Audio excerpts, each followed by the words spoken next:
Hi guys, greetings my fellow intellectuals and bookworms. It's your boy Sean Hartnett coming back to you about for another video. Sorry I haven't uploaded in a while. I've been really busy with my first quarter at UC San Diego studying political science.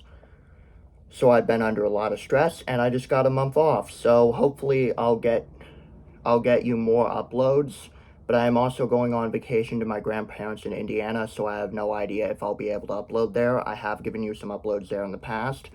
Today we're going to do a book review on this book, Atomic Days, The Untold Story of the Most Toxic Place in America by Joshua Frank. So I got this at the DSA convention, Democratic Socialists of America National Convention. I've been getting involved with the organization more and was chosen as a delegate. So I spent like $230 or something on like interesting books from the table, and I didn't even get as many as I wanted. So I have a lot of them, and a lot of them are small and short because of political theory, and political theory is boring, but I've still read half of them. So this one talks about the Hanford site, which to those of you who don't know, it's in Richmond, Washington, in eastern Washington, where there's farmers, agriculture, and the Yakima people. I was originally from Washington.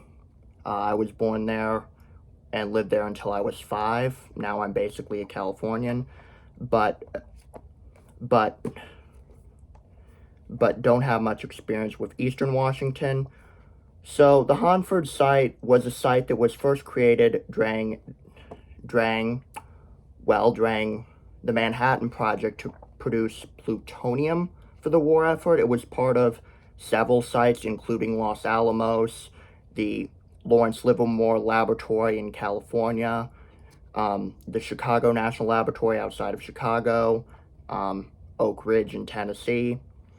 And the problem is, of course, this book goes into why the area is a disaster zone and, super fun site now. And it's quite simple. In the 40s and 50s, they either didn't know or didn't care about how dangerous radiation was, and didn't know or didn't care about how properly to dispose of waste. And quite frankly, this happened in basically every country during the Cold War. So to say that the US government didn't care about lives or was incredibly incompetent is probably wrong. But yes, the radiation experiments that were done were absolutely hazardous and were incredibly unethical, like injecting radiation into people. Well, the thing is, they didn't know or didn't care about how dangerous it was. So, they just stored nuclear waste wherever the fuck they felt like. It's like, oh, we're just going to store them in radioactive tanks. Oh, it's solid waste and it shouldn't be stored in a tank? Oh, the Mayak site in the Soviet Union had a problem with tanks exploding with the same problem. I'm sure it'll be fine. And of course, they dumped a bunch of radioactive stuff into the Columbia River and so on, and what have you. And it turned out it wasn't as far away from Portland or the area of Washington along the Columbia as they thought. And of course, they did a test in which they released radiation into the air to see if people in Idaho and stuff would get cancer. But anywho, so they didn't care about safety, or they didn't understand safety, or equally possible, safety was secondary to making nuclear weapons for the Cold War. And so there is a whole bunch of nuclear waste that's just sitting out there, and a lot of it is very, very hard to, clean up. And the thing is, the book has some very interesting conclusions and some things that are obviously true. So there are unions representing these workers, and the unions say, hey, we're being asked to do things unsafely. We're being sent into the tank farm to clean it up, and there's releases of radioactive particles that are small enough to go into the lungs. So there's a decent chunk on union whistleblowers and stuff and reports, which is very interesting, in which I might want to do some further research. They talk about how the unions at this are shockingly divided, like the construction workers who work on, constructing shit and, cleaning up the mess, are under a different union from the scientists who work there. They mention how multiple presidents have been involved with the cleanup and the cost keeps spiraling. And they also mention it's on how the contractor who does it was involved with reconstruction in Iraq, and they fucked it up there, meaning they went under cost and didn't complete the budget. Under cost would be good. And they mentioned how this independent contractor that they outsourced a job to and they've given a contract to from the U.S. Department of Energy has connections to President Bush when he was in office, Obama, and Biden, and how they've given a lot of money to politicians in the local area to, bribe them for this shit, and how they've also given to the Democrat and Republican parties, so nothing will be done. But they keep going over budget. They've been involved with financial fraud, meaning that they've shifted money from one end of the book to the other to make it look like they're coming under budget. They've built stuff that the scientists have said is unsafe. They've fired whistleblowers, union activists. That took a very long fight because it was unsure whether the Department of Energy or the independent contractor who was responsible and who should pay if they got successfully sued. Additionally, it was uncertain because you're protected for whistleblowing against the federal government and you have stronger protections there. But since they outsourced it to a private contractor, there was concern over, who should be involved with it. Overall, it's a very interesting book. It's well worth a read. Additionally, it inspired me to write a letter to my politicians complaining about how this contractor has been well known for incompetence and why the fuck you would continue to give it a contract. Because part of the problem is that most people aren't aware of how federal contracts are outsourced to or who's a contractor. So if some shit goes wrong, you'll never know. And the thing is, it's a very interesting book. So I got it through a Chicago-based radical book publisher for like $20. So it's also very interesting because in the front it says printed in Canada by Union Labor, which I like.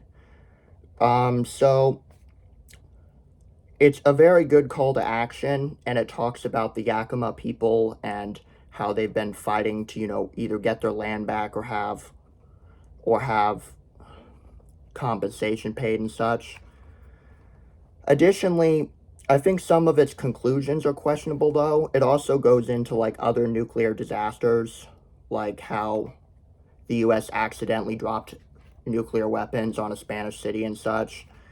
Some of its conclusions I'm not sure I agree with, like the idea that nuclear power produces too much waste and is dangerously unsafe and we cannot have it for climate change because it's dangerous and, it'll leave a trail of nuclear waste. It'll be hard to dispose of. It also kind of suggests that all of the nuclear disposal sites that have been proposed are either unsafe, a disaster waiting to happen, or the local population shouldn't have to deal with it.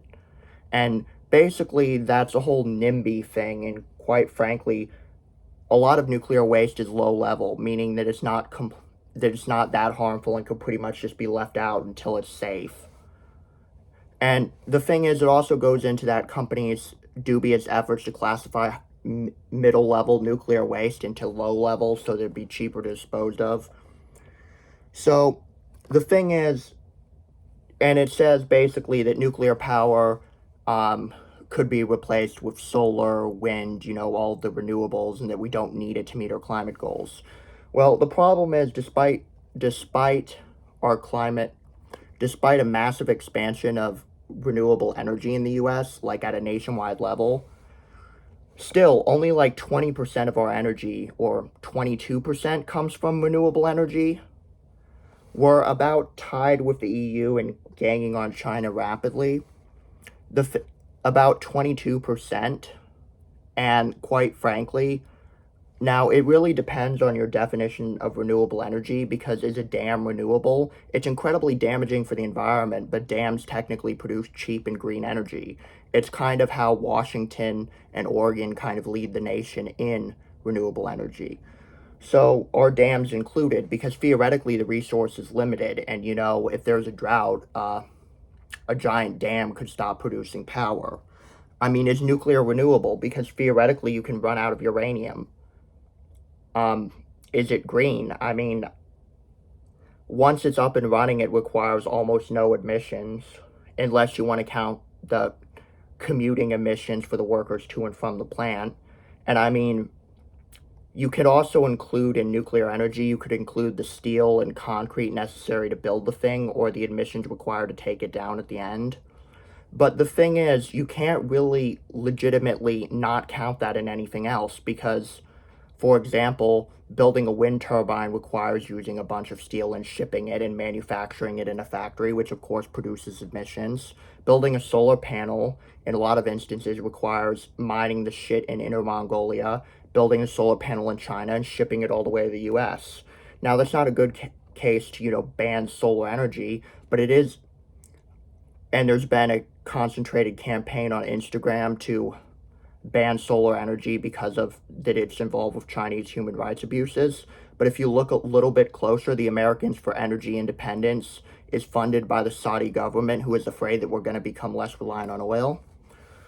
So, no, that's a good argument for that we might want to count the carbon footprint of a plant from beginning of life cycle, including manufacture, to the end. And it's also a case that we should focus exclusively on building our own solar panels and wind turbines instead of, producing massive amounts of emissions, shipping them from one country to another. But anywho, so the problem with solar and wind is they're still intermittent. And one of the biggest problems with that is the intermittency itself is a potential problem, because people need power when they need power. No one will accept a blackout, and people don't like higher prices. So even though solar and wind can now be produced for 3 cents a kilowatt, which is dirt cheap, at least for like conventional solar plants and conventional wind, offshore wind might be cheaper, rooftop solar might theoretically be cheaper. Theoretically, concentrated solar could reduce the intermittency, because you could boil water to spin a turbine and such. But the problem is, a good solar sites are in the middle of the desert, so you'd have to draw on the Colorado or the Mojave Aquifer, both of which are critically low. But theoretically that could reduce intermittency, because you could essentially, and theoretically in the future you could also put solar panels or wind turbines in space, which would be even more efficient. But that's neither here nor there. So basically, solar and wind are cheap, but when the sun isn't shining and the wind isn't blowing, you have no energy. So that's not even a good case for fossil fuels. I mean, coal plants are basically obsolete, because it turns out natural gas, even with price spikes, are a cent cheaper, and that has been very good for the environment. Now, I don't personally believe we can fix climate change at that point, but this is going to be another video. And quite frankly, I'm rambling on tangents to basically explain the book. So I'm going to try and keep it nice and tight. But if I don't, that's kind of on me. And I guess you could complain in the comments if you don't like. So basically, it costs 9 cents a kilowatt to run a coal plant, and it costs 8 cents a kilowatt to run a natural gas plant. So we're running more and more natural gas. Natural gas is still better for the environment than coal, theoretically, but who knows if fracking is more emissions intensive, so who knows if it's actually better. And relying on natural gas essentially doesn't get us away from fossil fuels and still commits emissions, just not as quick. So we have to wind down natural gas too. But when I wrote my climate plan, which I wrote a long time ago, one of the big things was that I suggested that we essentially replace all of our coal plants with natural gas plants to reduce emissions and, as a bridge fuel. But I've become less sure on the whole bridge fuel problem, because basically it seems like the natural gas companies are investing in campaigns like this so that they can bridge fuel effectively indefinitely, so that we never get away from it. and that we, sequester our emissions underground, even though that would massively increase the price of electricity. There's no guarantee it will work, and we don't really know the technology. But anywho, so we have to get away from natural gas. And solar and wind are now like 3 or 4 cents a kilowatt. The easiest way to ramp it up further is to essentially pass a nationwide net metering proposal, which would allow people who have rooftop solar to sell their electricity to the energy grid and possibly make money or have a negative electric bill. And that, a lot of rooftop solar could make up a large chunk of the gap in energy production versus need. But decentralizing it would, of course, be against the spirit of free market capitalism and, against the against the spirit of, centralized energy production, and electricity companies wouldn't like it. But that is a way to make up more. Additionally, offshore wind has a potential for a lot of energy, but, good places for offshore wind frequently have very wealthy homeowners on the beach, which is why the Cape Cod wind project was killed, even though, it would benefit the majority of people in New England. It's like, I own a $3 million home. How dare you build wind turbines a mile off the coast? Never mind that it's basically far enough that you can't really see it. And if you can see it, it's not like your view is ruined. You can still see the fucking ocean. But anywho, so nuclear energy requires a high cost to build. And there's cost overruns are common, and essentially it requires forever to get a permit, and you have the waste issues. But all of those pale in comparison to the cost of potentially fucking up the climate permanently. So, sorry if I'm being like a teacher and like waving my book at you, force of habit, although I might possibly become a teacher in the future. So it cost about 7 to 9 cents to run a nuclear plant, which is not good, not terrible, but a nuclear plant can run like 95% of the time. It can have very high reliability. It can deliver cheap electricity for the entire duration of its operation. So it can deliver. Now, the only problem is that eventually the decommission costs, you'll have to decommission it and it'll cost a lot. And some of our older plants need to be replaced anyway. But even despite like a raft of closures of like Vermont Yankee and other ones, which technically had longer time, and if we simply gave them just enough money, they could probably stay in operation for a while. So another problem, of course, is that they need water, but you could fix that pretty easily. Of course, some of the problem is that some of our nuclear plants are too close to the coast, but that's also an easy fix. Just raise land around them. I get that climate change is causing this, but that's not a reason to abandon nuclear power. It's a reason to build nuclear power plants, like either create desal plants next to it, which even though they're costly and such, to provide a backup water source in case of a drought, or place them near rivers even if there's risk of leakage. So the thing is, nuclear power produces almost no emissions, has incredibly high reliability, and you don't possibly have to worry about whether you're going to have a blackout if the sun is not shining or the wind is not blowing. So nuclear power is probably the ideal solution. Although we should invest in new generations of nuclear energy, such as fusion or thorium reactors or molten salt, or reactors that recycle the pellets that reprocess the uranium to make new fuel rods, because theoretically you could reuse the fuel rods multiple times. It's just that, unlike France, we don't have a company that's recycling this shit.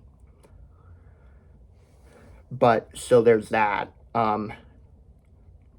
Nuclear is probably the best option, and the fact that it suggests that we could have a viable climate plan without nuclear is fucking fantasy and incredibly fucking stupid. So basically, we need nuclear energy.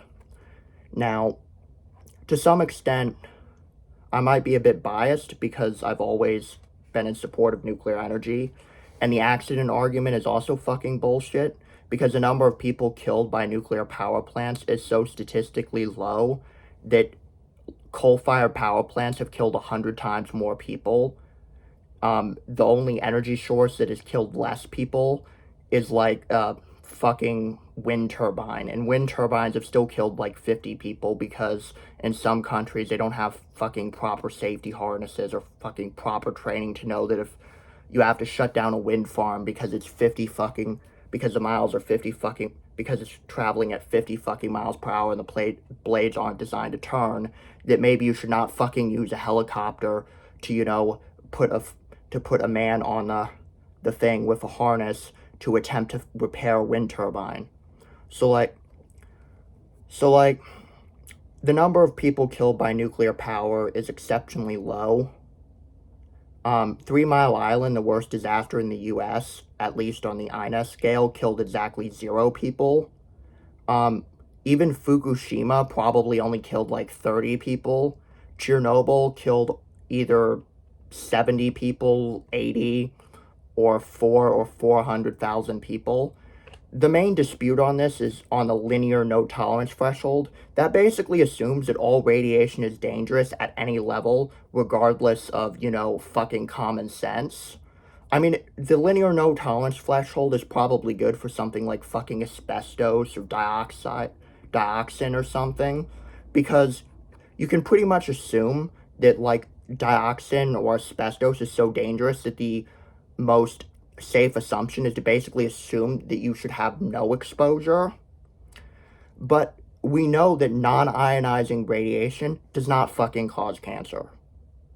And that low levels of ionizing radiation are probably not harmful either, because you're exposed to ionizing radiation all the time. Now, the sun is one of the biggest sources of ionizing radiation, but I mean, skin cancer is almost always not fatal unless it's incredibly severe. So if low levels are in the environment, it's kind of hard to argue that it's fucking hazardous. So personally, I'm very inclined to say that the lower numbers are probably more likely for the Chernobyl disaster. And the thing is, both Chernobyl and Fukushima were incredibly badly designed reactors, and we don't really fucking do that anymore, if that makes sense.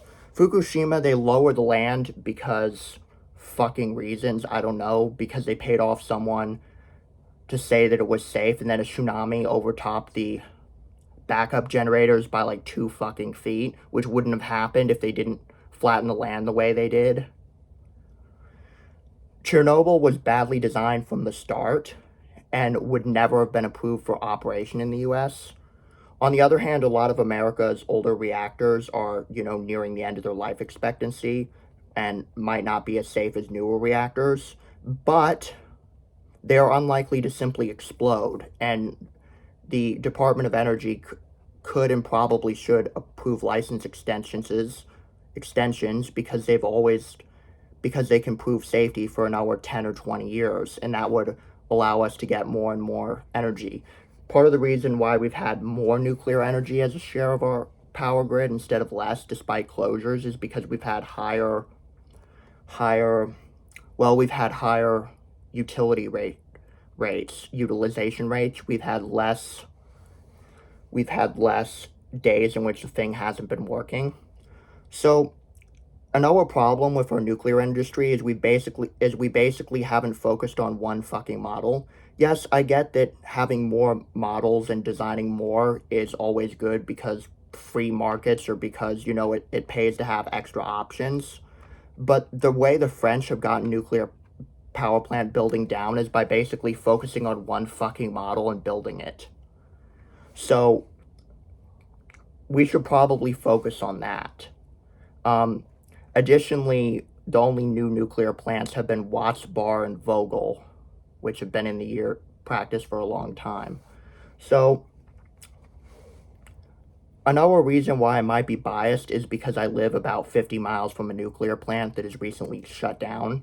And I mean, I get that the pipe was fucked and that was a safety hazard, but I still don't understand why we couldn't fucking repair the pipe. I live near San Onofre and have never had a problem. So So that conclusion is stupid, and we should focus on nuclear power. I might make a video on that on the future, so you can comment in the description if you would like me to make a video on why we should support more nuclear power. But overall, the electricity grid in the US is like 10% solar, 10% wind, like 10% dams, 5% other renewables, 15% nuclear, and the rest is fossil fuels. So, yeah, I don't think its conclusion is right, and it doesn't exactly give a good call to action for the end. It doesn't really tell you what you can or should do. It just kind of implies that you should write your politician to complain about the corruption, but if your politician's corrupt, or correction, lobbied or bribed, there's not jack shit you can do about it. So I'm going to give this like a 4.5 out of 5 for the weak conclusion and questionable situation. I'm still going to give this a buy, but like a moderate buy. You can buy it at haymarketbooks.org. They also do a program in which you can like become a subscriber type thing, and it's fucking costly, but they'll send you like each and every one of their new books and give you discounts. So this is Sean Hartnett. I'm gonna go. Maybe talk later. Like, comment, and subscribe if you've not done so.